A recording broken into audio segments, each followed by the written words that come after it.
Hello everyone, welcome to my YouTube channel. आज हम पढ़ेंगे इसमें त्रिभुज का क्षेत्रफल, यानी कि आपके पास में कोई भी अगर टू डायमेंशन ज्योमेट्री है, हम उन सभी के बारे में पढ़ेंगे, क्षेत्रफल और उसका परिमाप के बारे में।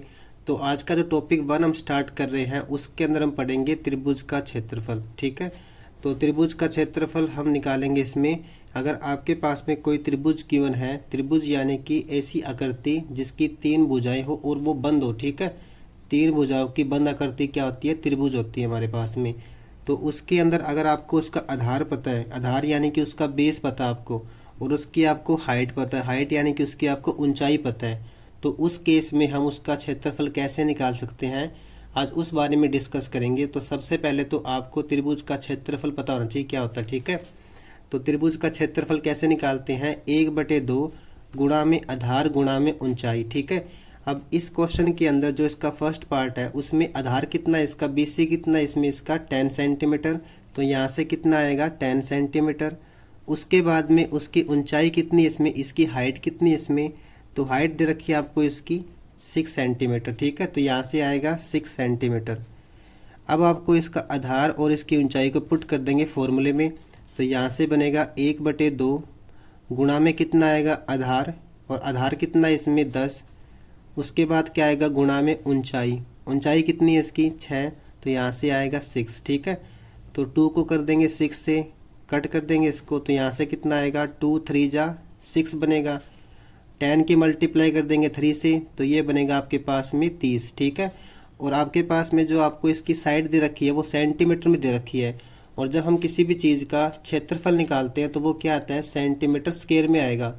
अगर मान लेते हैं कि यहाँ पे मीटर होता तो ये मीटर स्क्वायर में आता।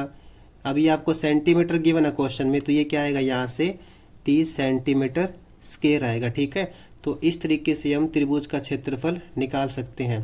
अब बात करते हैं इसके सेकंड पार्ट की। जैसे मान लो कि यहाँ पे आपको एक त्रिभुज दे रखा है ABC। ठीक है, और आपको इसका क्षेत्रफल फाइंड करना है, तो सेम आपको क्या करना है इसके अंदर।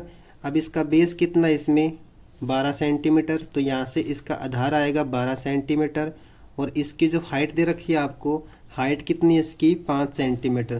देखो हाइट बिल्कुल परपेंडिकुलर लेके चलेंगे हम। ठीक है, तो 90 के साथ में आधार और हाइट होती है उसके हमेशा, और 90 के जो सामने होता है उसको बोलते हैं कर्ण। ठीक है, तो ये इसको कर्ण बोलेंगे। तो हमें किसकी जरूरत है इसमें, आधार और उसकी ऊंचाई की। तो इसका आधार कितना है इसमें 12 सेंटीमीटर, और इसकी ऊंचाई कितनी इसमें 5 सेंटीमीटर, तो यहाँ से आएगा 5 सेंटीमीटर।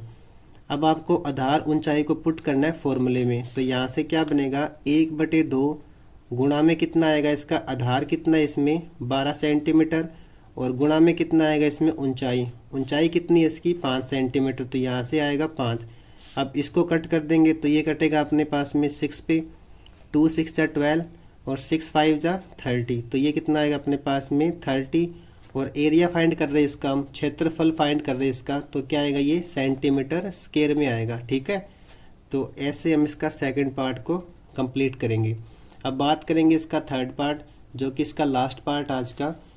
देखो त्रिभुज का क्षेत्रफल इस आकृति में कैसे निकालेंगे। अब आपके दिमाग में एक क्वेश्चन बनेगा, सर इसका आधार कितना है। अब आपको लग रहा है कि इसका आधार QR बनेगा, लेकिन ऐसा नहीं है। मैंने आपको अभी सेकंड पार्ट में बताया था कि 90 के साथ में हमेशा आधार और उसकी ऊंचाई बनती है। ठीक है, तो इसमें क्या बनेगा हमारे पास में PQ तो बनेगा इसका आधार, और PR बनेगी इसकी ऊंचाई। ठीक है, तो यहाँ से इसका आधार क्या बनेगा 5 सेंटीमीटर, और इसकी जो ऊंचाई दे रखी है आपको वो कितनी इसमें 6 सेंटीमीटर।